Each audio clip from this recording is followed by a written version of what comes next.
Biyernes Santo nga pala po ngayon. Ngayon ay isi-share ko sa inyo kung paano nagsimula ang pagpapanata ng mister ko. Nung siya ay 13 years old pa lang, nawala na yung kanyang ama at siya na ang pumalit sa pagpapanata ng nasimula ng kanyang ama.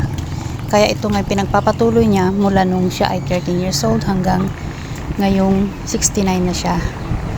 Kaya kami ng mga anak niya, nung suportahan lang namin siya kung ano man yung kanyang naging panata. Kaya ito kami ngayon.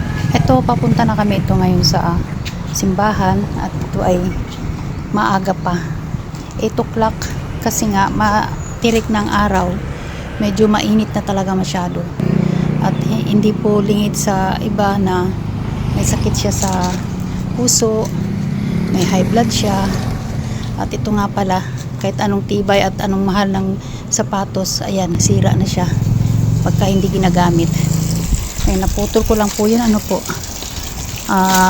ko lang sa inyo kung ano ang nangyari sa sapatos ko. Ito po, papunta na po kami niyan sa simbahan. Ang ganda ng panahon, tingnan nyo.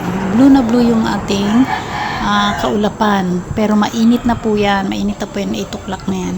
At andito na nga po kami sa simbahan. Ayan, maraming salamat po sa panood sa aking mga video.